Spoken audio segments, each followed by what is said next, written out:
Hello दोस्तों, मैं doctor Piyush Ranjan आज आप लोग को इंडियन इकोनॉमी के दूसरे क्लास की तरफ ले चल रहा हूँ। पहला क्लास हमने इंडियन इकोनॉमिक्स और इकोनॉमी के कंसेप्ट को समझाते हुए किस किस तरह का इकोनॉमी होता है और उसको किस किस तरीके से डिवाइड करते हैं, इसके बारे में मैंने बताया था।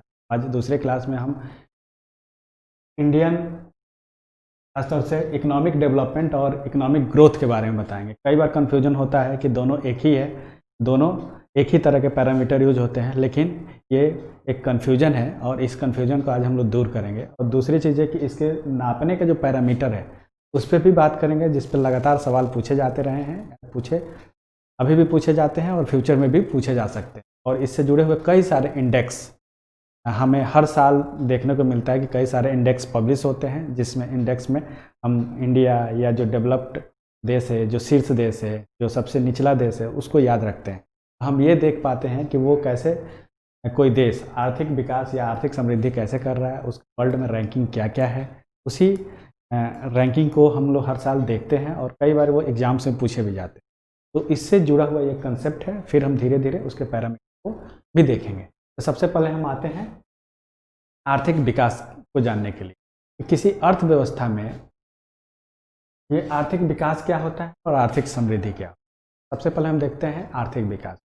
किसी अर्थव्यवस्था में होने वाले गुणात्मक परिवर्तन को आर्थिक विकास कहते हैं। इसमें सामाजिक मूल्य भी मतलब क्या है कि केवल ग्रोथ रेट को डिसाइड कर लेने से ही आर्थिक विकास नहीं हो जाता है, बल्कि इसमें और भी कई सारे फैक्टर होते हैं जो आर्थिक विकास के लिए जरूरी होते हैं। हम क्या देखते हैं कि आर्थिक समृद्धि का जो ग्रोथ रेट है या आर्थिक समृद्धि का जो पैमाना है वो भी इसमें शामिल होता है, और इसके अलावा और भी फैक्टर शामिल होते हैं जिसकी चर्चा, और इसी के लिए हमने कहा कि इसमें आर्थिक विकास में यह एक गुणात्मक परिवर्तन है और इसमें सामाजिक मूल्य भी शामिल। ठीक है, तो इसमें हम ये देख पाते हैं कि इसमें आर्थिक समृद्धि के साथ साथ शिक्षा, स्वास्थ्य जैसे सामाजिक मूल्य या चीज़ें शामिल होती हैं। मतलब क्या है, आर्थिक समृद्धि के जो वृद्धि दर है वो तो शामिल होते ही होते हैं, लेकिन अगर अच्छा मानव संसाधन बनाने के लिए हम जानते हैं अच्छी शिक्षा और अच्छा स्वास्थ्य का जरूर होना भी जरूरी है। एक विकसित देश होने के लिए अच्छा ग्रोथ रेट तो बहुत ही ज़रूरी है, लेकिन उसके साथ साथ हमें अच्छा स्वास्थ्य और अच्छी शिक्षा जरूरी है ताकि मानव बेहतर जीवन जी सके, बेहतर विकास कर सके। इस आधार पे भी हम को देख पाते हैं। उसमें ये आर्थिक विकास में ये तीनों फैक्टर। ठीक है, फिर हम क्या देखते हैं कि आर्थिक विकास में यह एक गुणात्मक अवधारणा है, यानी क्वालिटेटिव कंसेप्ट है।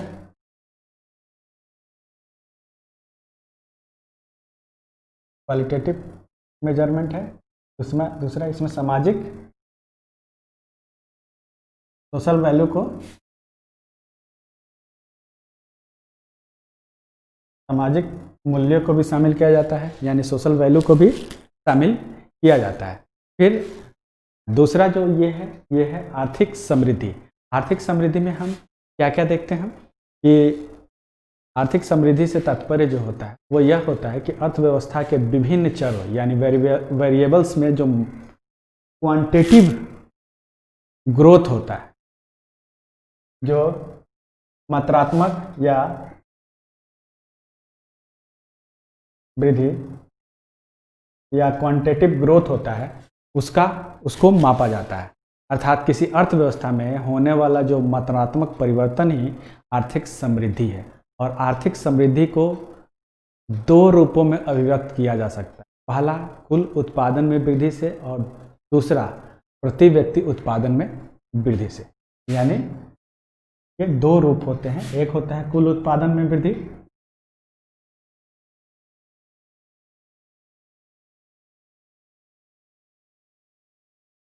ग्रोथ इन टोटल प्रोडक्शन, और दूसरा होता है प्रति व्यक्ति उत्पादन में वृद्धि, यानी growth in per capita production. Growth in per capita production, प्रति व्यक्ति उत्पादन में वृद्धि। इस प्रकार हम इसको दो रूपों में देख पा रहे हैं कि ग्रोथ में ये दो चीज़ें शामिल होती है, जबकि इसमें क्या होता है, ये तो शामिल होता ही है, के साथ साथ सामाजिक मूल्य भी शामिल होते हैं, जिसमें शिक्षा, स्वास्थ्य जैसी चीज़ें आती हैं। तो ये हम देख पा रहे हैं कि ये केवल और केवल क्वांटिटेटिव चेंजेस को, ग्रोथ को दर्शा रहा है, लेकिन यहाँ क्वांटिटेटिव चेंज के साथ साथ शिक्षा और स्वास्थ्य जैसे सामाजिक मूल्य, सोशल वैल्यू को भी एक्सेप्ट, और ये पूरा ओवरऑल आर्थिक विकास या डेवलपमेंट, यानी हम हमारे लिए, या जो गरीब देश है, डेवलपिंग देश है, जो भारत जैसे देश है, ये ज़्यादा महत्व। क्यों? क्योंकि आर्थिक वृद्धि तो जरूरी है ही, लेकिन उसका यूनिफॉर्म डिस्ट्रीब्यूशन या प्रत्येक व्यक्ति के लिए शिक्षा और स्वास्थ्य की व्यवस्था भी उतना ही जरूरी है एक व्यक्ति के जीवन को बेहतर और विकसित साबित करने। ठीक है, इस तरीके से हम क्या देख पाते हैं कि दोनों में क्या क्या अंतर है और कैसे दोनों अलग अलग हैं, दोनों के नापने का पैरामीटर क्या है। आर्थिक वृद्धि या आर्थिक समृद्धि यानी इकोनॉमिक ग्रोथ का संबंध सकल घरेलू उत्पाद यानी जीडीपी के किसी घटक जैसे कि क्या, उपभोग, कंजप्शन, सरकारी व्यय यानी गवर्नमेंट एक्सपेंडिचर, निवेश यानी इन्वेस्टमेंट, शुद्ध निर्यात यानी नेट एक्सपोर्ट, मतलब क्या, आयात और निर्यात का जो वो होता है, दोनों के बीच के जो गैप होता है, अगर उसमें निर्यात ज़्यादा है तो वो शुद्ध को माइनस कर दिया जाता है। तो शुद्ध निर्यात में अगर लगातार वृद्धि होती है तो ये उसी से आर्थिक समृद्धि उसी से संबंधित, यानी उपभोग, सरकारी व्यय, निवेश, शुद्ध निर्यात में उत्तरोत्तर वृद्धि, ये सारे घटक जो आर्थिक समृद्धि के सूचक हैं, यानी ये इसको डिनोट करते हैं। आर्थिक समृद्धि में प्रायः देश में वस्तुओं और सेवाओं का उत्पादन में वास्तविक वृद्धि से, मतलब क्या है कि आर्थिक वृद्धि क्या है, गुड्स के प्रोडक्शन और सर्विस के प्रोडक्शन में जो वास्तविक वृद्धि होती है, जो रियल ग्रोथ होता है, वो उसको दर्शाता है आर्थिक समृद्धि यानी इकोनॉमिक ग्रोथ। ठीक है, जैसे इसका संबंध अभी मैंने जैसे बताया कि जीडीपी से होता है, यानी सकल घरेलू उत्पाद यानी ग्रॉस डोमेस्टिक प्रोडक्ट से होता है, राष्ट्रीय आय यानी नेशनल इनकम से होता है, प्रति व्यक्ति आय यानी पर कैपिटा इनकम में वृद्धि से होता है।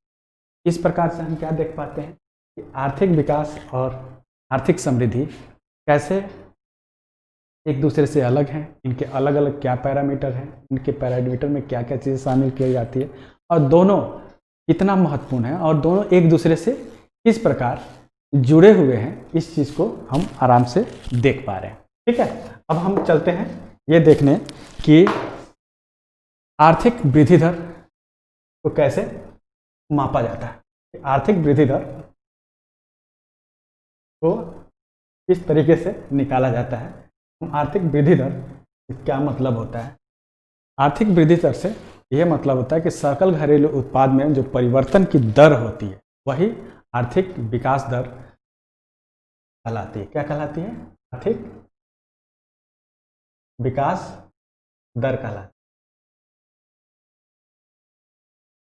है। जो सकल घरेलू उत्पादन में यानी जीडीपी में जो परिवर्तन की दर है वही क्या है, इकोनॉमिक डेवलपमेंट रेट यानी आर्थिक विकास दर कहलाती है। और ये आर्थिक विकास दर निकलता कैसे है?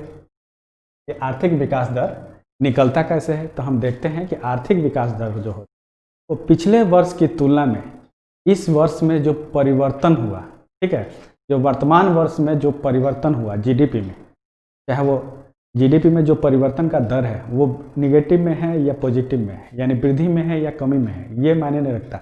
अगर कोई चीज़ परिवर्तन हुआ यानी पिछले वर्ष की तुलना में वर्तमान वर्ष में जीडीपी में जो परिवर्तन होता है उसको वर्तमान वर्ष के तुलना में जीडीपी में परिवर्तन, चाहे वो निगेटिव में हो या पॉजिटिव में हो, वृद्धि हो या कमी हो, उसको पिछले वर्ष के GDP in last year into 100 से डिवाइड मल्टीप्लाई किया जाता है, तब हमको आर्थिक विकास दर प्राप्त होता है। इस तरीके से हम क्या देखते हैं कि जो आर्थिक विकास दर है वो कैसे निकाला जाता है कि पिछले साल की तुलना में इस साल आर्थिक विकास दर क्या रहा। अगर इसको हमको प्राप्त करना है तो हम क्या करते हैं, पिछले वर्ष की तुलना में जो जीडीपी में परिवर्तन हुआ उसको जीडीपी लास्ट ईयर से डिवाइड करते हैं और उसको 100 से मल्टीप्लाई करते हैं। इस प्रकार से आर्थिक विकास दर हमें प्राप्त होता है।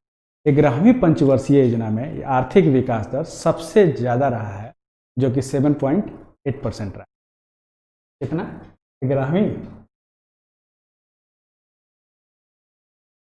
5 ईयर प्लान में जीडीपी दर सबसे ज़्यादा रहा है और यह लगभग 7.8% रहा है। और उसी प्रकार तीसरी पंचवर्षीय योजना में आर्थिक विकास दर, तीसरी पंचवर्षीय योजना में थर्ड में यही आर्थिक विकास दर लगभग कितना रहा है, सबसे कम रहा है और यह लगभग 3 पॉइंट समथिंग के बराबर रहा है, यानी सबसे कम रहा है। अगर जितने भी अब तक 12 पंचवर्षीय योजनाओं को हम देखते हैं, 12वां था 2012 से 17 के बीच, उसके बाद पंचवर्षीय योजनाओं को ख़त्म कर दिया गया। तो उसमें तीसरा पंचवर्षीय योजना था जिसमें आर्थिक विकास की दर सबसे न्यून थी और 11वीं पंचवर्षीय योजना में आर्थिक विकास की दर सबसे ज़्यादा थी, जो लगभग 7.8। आर्थिक उदारीकरण की नीति लागू होने के पश्चात, आर्थिक उदारीकरण की नीति कब लागू हुई? 1991 के में ये आर्थिक उदारीकरण की नीति शुरू हुई और उसके बाद धीरे धीरे लागू की जाने लगी। उसके शुरू होने के बाद 2006-07 में आर्थिक विकास दर सबसे ज़्यादा रहा, वो रहा 9.6। अगर पर्सनल ईयर को देखें 2006-07 में आर्थिक विकास दर यानी जीडीपी रेट सबसे ज़्यादा रहा, ग्रोथ रेट सबसे ज़्यादा रहा और वो कितना रहा, 9.6% के आसपास रहा। तो कई बार ऐसे फैक्चुअल सवाल भी पूछे जाते हैं कि कौन से पंचवर्षीय योजना में सबसे ज़्यादा जीडीपी दर रहा है, यानी आर्थिक विकास का दर यानी इकोनॉमिक डेवलपमेंट रेट सबसे ज़्यादा किस पंचवर्षीय योजना में रहा, तो वो 11वीं है। सबसे कम किस पंचवर्षीय योजना में रहा, तो वो तीसरा है। और किसी वर्ष विशेष में आर्थिक उदारीकरण के बाद सबसे ज़्यादा किसी वर्ष विशेष में रहा तो वो है 2006-07 में और वो रहा 9.6। यह एक वित्तीय वर्ष में प्राप्त की गई सर्वाधिक आर्थिक विकास दर, ठीक है। और भारत जैसे विकासशील देशों में आर्थिक समृद्धि दर आर्थिक विकास दर की तुलना में कम होती है, ठीक है। तो इस प्रकार से हम क्या देख पा रहे हैं कि आर्थिक विकास और आर्थिक समृद्धि में क्या क्या अंतर है, उसके क्या क्या पैरामीटर है, आर्थिक विकास दर कैसे प्राप्त की जाती है, हम यह देख पा रहे हैं। फिर हम आगे क्या देखते हैं कि जो आर्थिक समृद्धि या आर्थिक विकास के जो पैरामीटर है या मापक है वो क्या क्या है। तो हम बारी बारी से आर्थिक समृद्धि और आर्थिक विकास के अलग अलग पैरामीटर को देखते हैं और उससे हम जान पाते हैं कि कैसे यह इम्पॉर्टेंट है। और प्रत्येक साल जो इंडेक्स निकलते हैं, जैसे मानव विकास इंडेक्स या लैंगिक विकास इंडेक्स, इस तरह के गरीबी इंडेक्स, वैश्विक स्तर पर जो गरीबी इंडेक्स निकलते हैं, लैंगिक इंडेक्स जो निकलते हैं, जेंडर इंडेक्स, तो वो कैसे आर्थिक विकास और समृद्धि से जुड़े हुए हैं। तो सबसे पहले हम क्या देखते हैं, आर्थिक विकास से आर्थिक विकास या डेवलपमेंट, आर्थिक इकोनॉमिक डेवलपमेंट से जुड़े हुए जो मापक है या जो मेजरमेंट है वो क्या क्या है। तो इसमें हम देखते हैं मानव विकास सूचकांक यानी ह्यूमन डेवलपमेंट इंडेक्स, जिसको एसडीआई बोलते हैं, एचडीआई ह्यूमन डेवलपमेंट इंडेक्स, मानव विकास सूचकांक जिसको एचडीआई बोलते हैं। दूसरा है लैंगिक विकास सूचकांक जिसको जेंडर डेवलपमेंट इंडेक्स बोलते हैं या जीडीआई बोलते हैं, वो इसका आर्थिक विकास को का मापन करता है। फिर तीसरा हम देखते हैं कि जो लैंगिक स्तर पर सशक्तिकरण है उसका अगर मापन किया जाता है तो वो भी आर्थिक विकास के मापक के रूप में आता है, जिसको जेंडर एम्पावरमेंट मेजर्स बोलते हैं, GEM, जेंडर एम्पावरमेंट मेजर, मतलब लैंगिक सशक्तिकरण मापन बोलते हैं। तीसरा है लैंगिक खुशहाली सूचकांक, यानी जेंडर वेलबींग इंडेक्स, यानी GWI, जेंडर वेलबींग इंडेक्स, यानी लैंगिक खुशहाली सूचकांक। फिर हम आगे देखते हैं कि जो बहुआयामी गरीबी सूचकांक, ठीक है, मल्टी डायमेंशनल पॉवर्टी इंडेक्स, वो भी इसी मल्टी डायमेंशनल पॉवर्टी इंडेक्स वो भी इसी में आता है कि आर्थिक विकास के मेजरमेंट के रूप में इसको यूज किया जाता है, इस इंडेक्स को। फिर और भी बहुत सारे जैसे वैश्विक खुशहाली इंडेक्स भी इसी के अंतर्गत, जिसको हम क्या कहते हैं, HPI, यानी happy planet index, HPI, happy planet index. ये आर्थिक विकास को मापने वाले स्केल हैं और इंडेक्स हैं जो प्रत्येक साल फिर वैश्विक स्तर पर निकाले जाते हैं, जिसमें अलग अलग देशों के रैंकिंग होती है और उस रैंकिंग में अलग अलग पैरामीटर, जैसे ह्यूमन डेवलपमेंट इंडेक्स में किस तरह के पैरामीटर यूज किए जाते हैं, फिर अलग अलग जैसे इन्फॉर्मेंट लैंगिक इन्फॉर्मेंट इंडेक्स में कैसे कैसे मेजरमेंट यूज किए जाते हैं, ये सब ये बताते हैं कि आर्थिक विकास पूरे विश्व में किस प्रकार चल रहा है। ठीक है, तो हमने जैसा देखा था कि आर्थिक विकास में खास तौर से क्वालिटेटिव प्रॉपर्टी को ध्यान में रखा जाता है और उसी के बेस पे इसका मेजरमेंट किया जाता है। आज और फिर दूसरा जब हम देखते हैं आर्थिक समृद्धि, आर्थिक समृद्धि या इकोनॉमिक ग्रोथ, इसके जो पैरामीटर हैं वो और भी अलग अलग हैं। जैसे GDP इसका पैरामीटर है सकल घरेलू उत्पाद या ग्रॉस डोमेस्टिक प्रोडक्ट,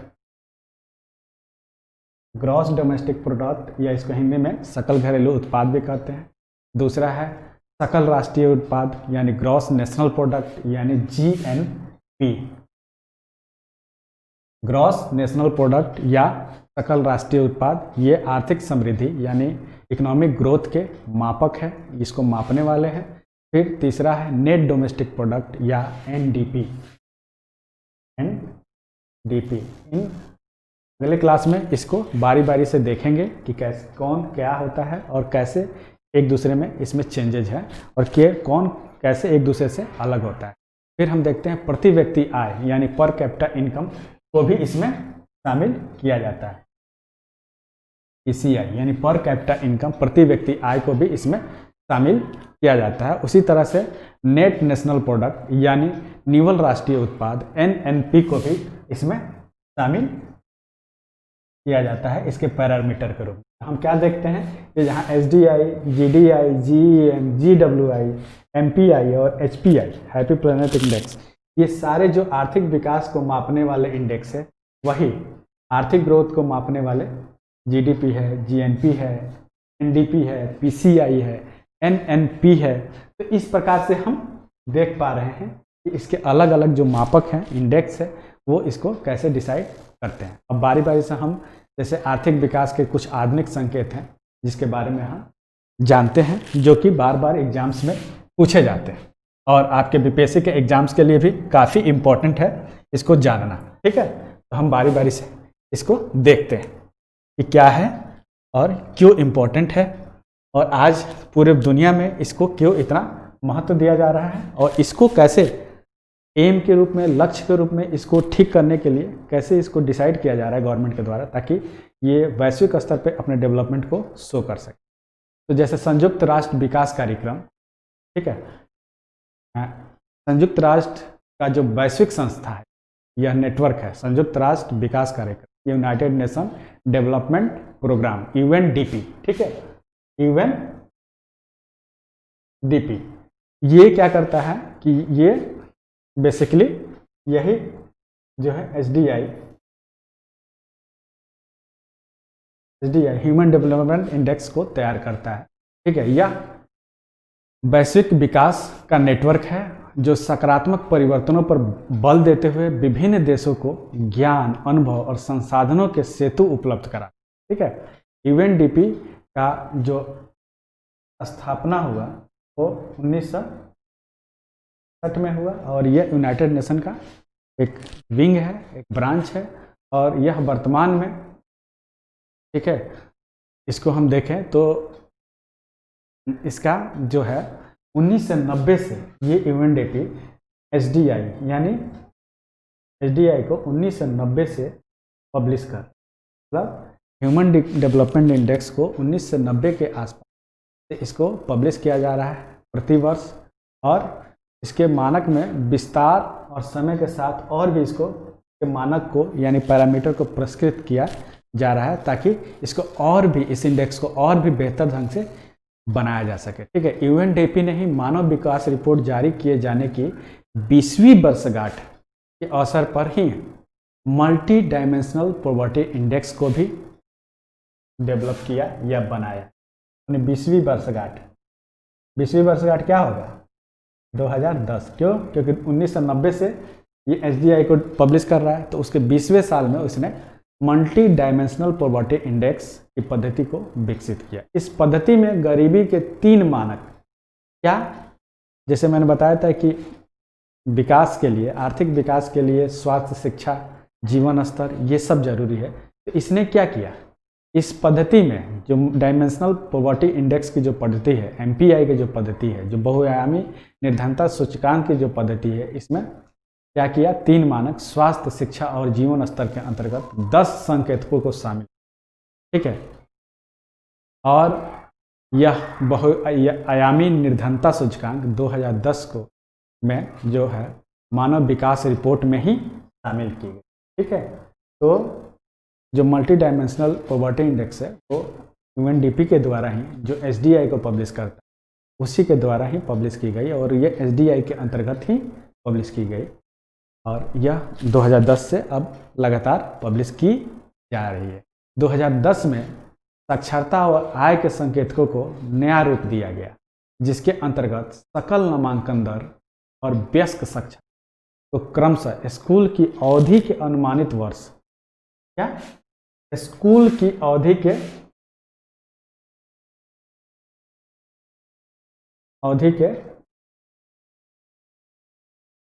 अनुमानित वर्ष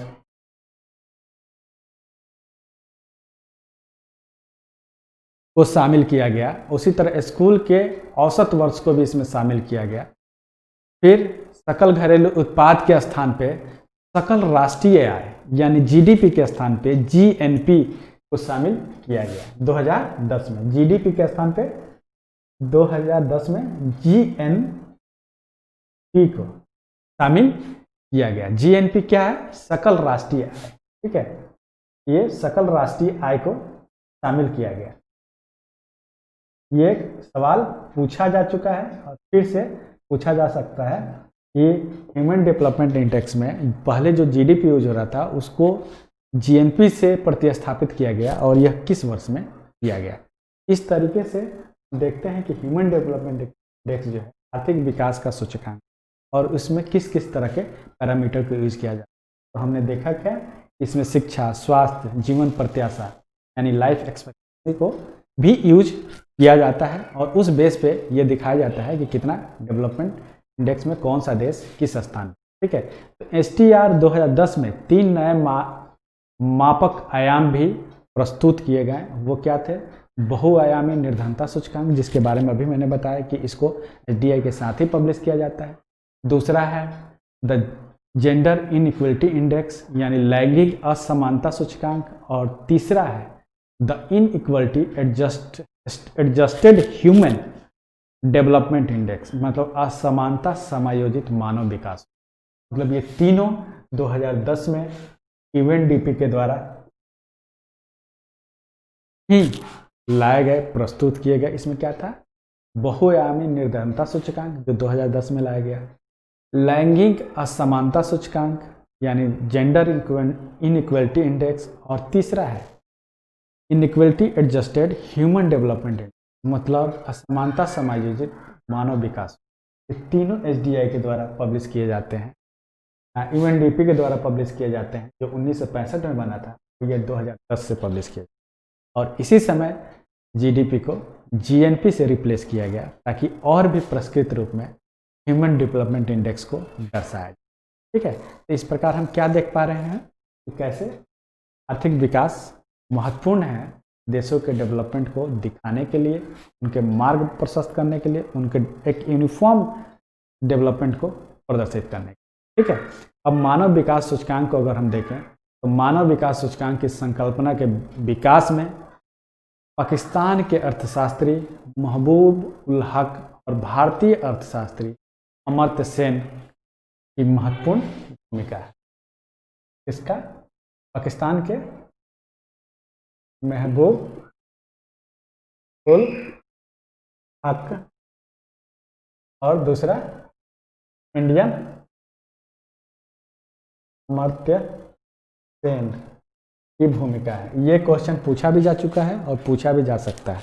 दूसरा खास बात क्या है कि मानव विकास सूचकांक का जो मूल्य होता है, जो इंडेक्स का जो पैरामीटर होता है, वो 0 से लेके इसी में सारे देशों को इंडेक्स में लाया जाता है और उनको रैंकिंग दी जाती है। उनको इसी के बीच में मापन का पॉइंट दिया जाता है, जैसे 0, 0.1, 3.5, 6.8, 7.8। जो 0 के आसपास होगा वो कम डेवलप होगा, जो जैसे जैसे 1 की तरफ बढ़ेगा वो धीरे धीरे आगे और भी डेवलप करता जाता है। तो इस प्रकार से हम मानव विकास सूचकांक को देख पा रहे हैं के रूप में कि कैसे आर्थिक विकास को यह दिखाता है, कैसे यह आर्थिक विकास का सूचक है। मानव विकास सूचकांक की गणना में लगभग तीन आयामों का प्रयोग किया जाता है। उसमें जैसे कि मैंने बताया, दीर्घ जीवन या स्वस्थ जीवन, यानी जन्म के समय जीवन प्रत्याशा क्या होगी, इसको पैरामीटर के रूप में या सूचक इंडिकेटर्स के रूप में या डायमेंशन के रूप में यूज। दूसरा क्या होता है? दूसरा होता है ज्ञान। इंडिकेटर्स या डायमेंशन के रूप में पहला क्या होता है? जीवन प्रत्याशा, लाइफ एक्सपेक्टेंसी, जीवन प्रत्याशा ऐसा लाइफ एक्सपेक्टेंसी। और दूसरा होता है ज्ञान, यानी स्कूल के औसत वर्ष और स्कूल के प्रत्याशित वर्ष, इन दोनों को इस ज्ञान में शामिल किया जाता है। ठीक है, दूसरा होता है ज्ञान। और तीसरा क्या होता है? जीवन स्तर, यानी प्रति व्यक्ति सकल राष्ट्रीय आय। जीवन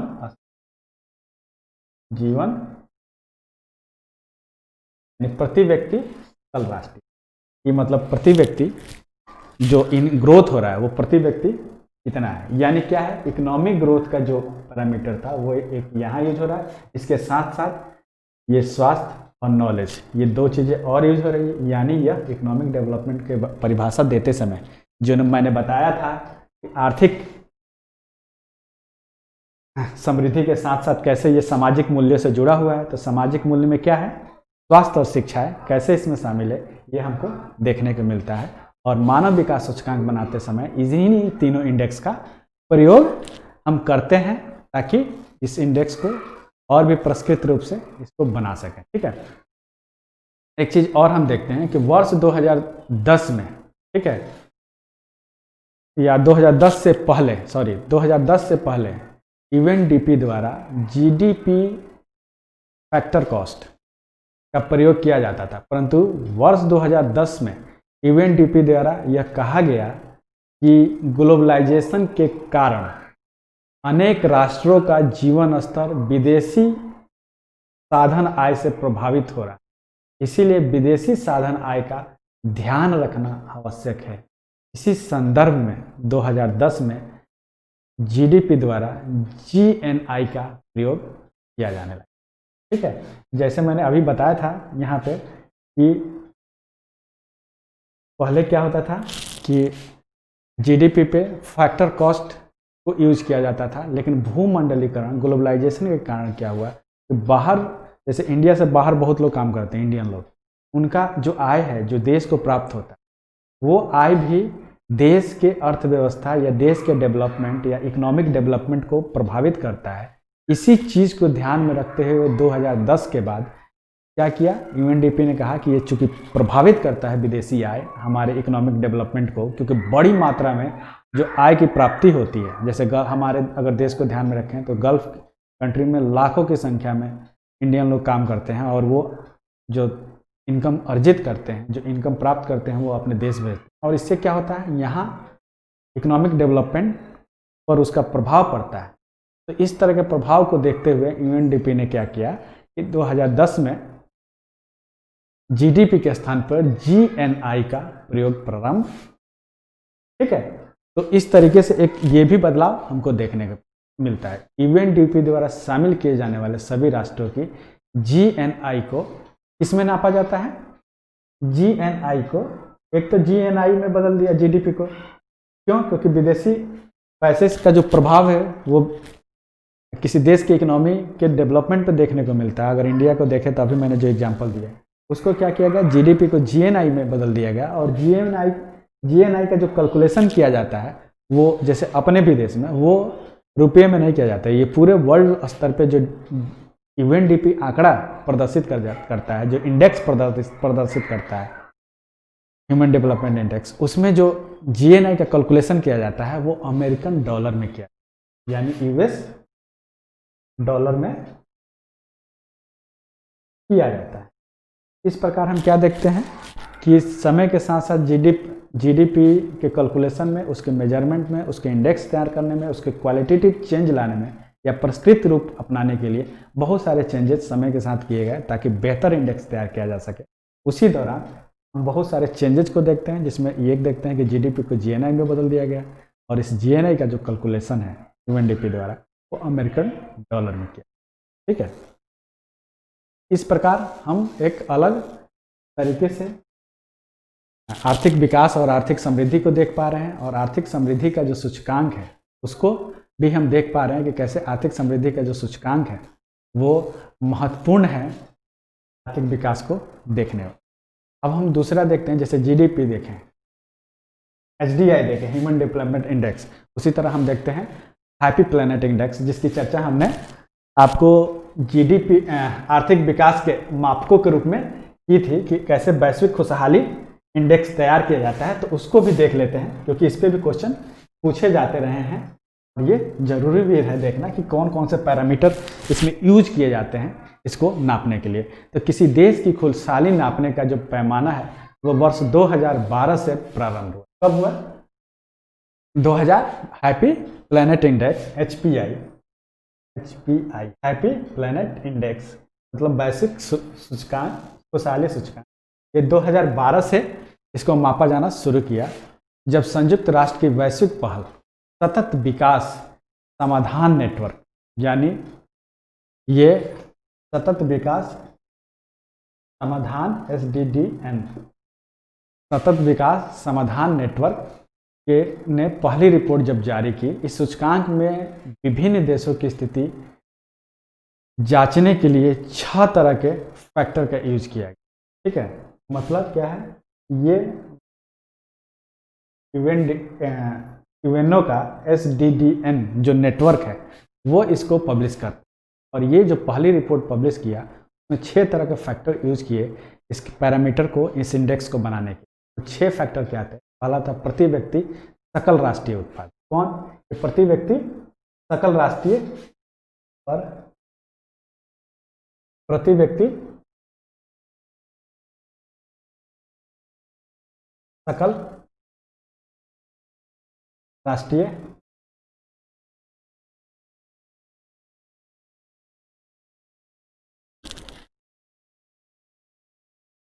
प्रति व्यक्ति सकल राष्ट्रीय उत्पाद यूज किया। दूसरा क्या किया? स्वस्थ जीवन काल, ठीक है। तो आप एक देख रहे हैं, ये मैंने इसलिए लिखा है क्योंकि आर्थिक ग्रोथ, जो आर्थिक समृद्धि था उसका पैरामीटर ये था, ठीक है।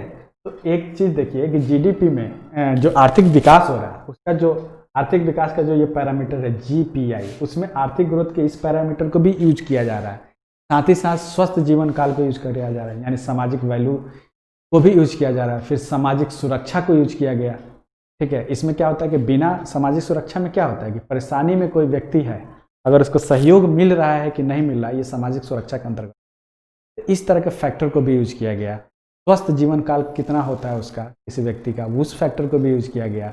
विश्वास को भी यूज किया गया कि सरकार और निजी कारोबार में जो भ्रष्टाचार को लेकर आम आदमी की धारणा है, वो धारणा यानी वो विश्वास कितना है कि वो क्या इस तरह का भ्रष्टाचार को लेकर सरकार कोई कठोर कदम उठा रही है कि नहीं, निजी कारोबार में इस तरह का भ्रष्टाचार किस लेवल का है, नहीं है, इस तरह के जो विश्वास है उस तरह के पैरामीटर को भी यूज किया गया। फिर स्वतंत्रता को भी यूज किया गया कि अपनी ज़िंदगी में फैसले लेने में लोग कितना स्वतंत्र हैं, इस चीज़ को कितना स्वतंत्र महसूस करते हैं, इस पैरामीटर को भी यूज किया गया। देखिए, वैश्विक खुशहाली इंडेक्स को तैयार करने में किस किस तरह के पैरामीटर का यूज किया जाए, ये बहुत ही महत्वपूर्ण है।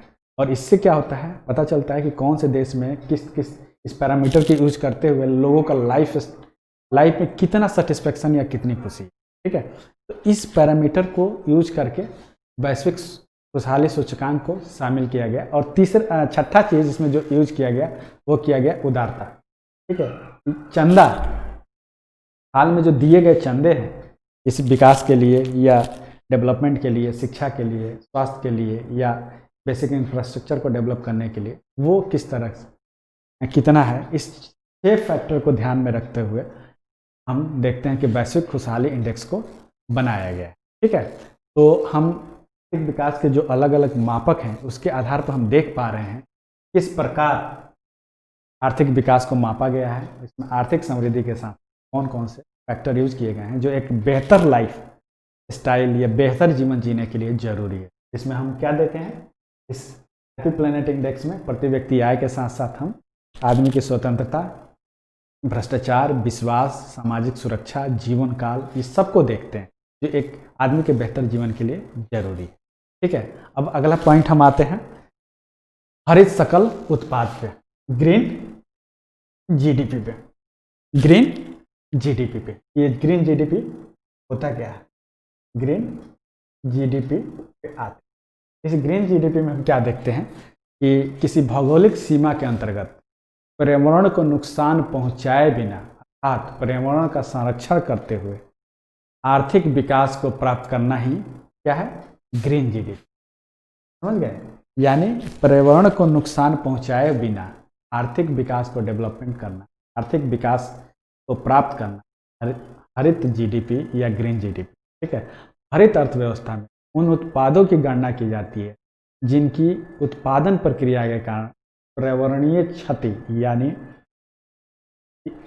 इन्वायरमेंट को कोई नुकसान, ठीक है। ग्रीन जीडीपी देश के नागरिकों को एक निश्चित समय अवधि में प्रति व्यक्ति उत्पादन की वह मात्रा है जो देश की प्राकृतिक संपदा की को स्थिर बनाए रखते हुए प्राप्त की जाए। मतलब क्या होता है, प्रकृति को नुकसान पहुंचाए बिना जो ग्रोथ या जो डेवलपमेंट होता है, जो सकल राष्ट्रीय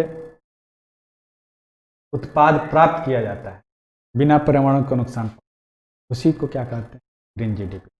और इसकी शुरुआत कब हुई थी, 1995 में हुई। कब हुई थी, 1995। और ये किसके द्वारा हुई थी, ग्रीन जीडीपी को मापने की शुरुआत, ग्रीन जीडीपी को मापने की शुरुआत वर्ल्ड बैंक के द्वारा की गई थी, ठीक है। तो इस प्रकार से ये एक नया कंसेप्ट है जिसमें पर्यावरण को भी ध्यान रखा जाता है कि पर्यावरण का नुकसान इतना ना हो कि हमारे आने वाली पीढ़ी इससे बहुत ज़्यादा प्रभावित हो या उसके अस्तित्व पे खतरा है।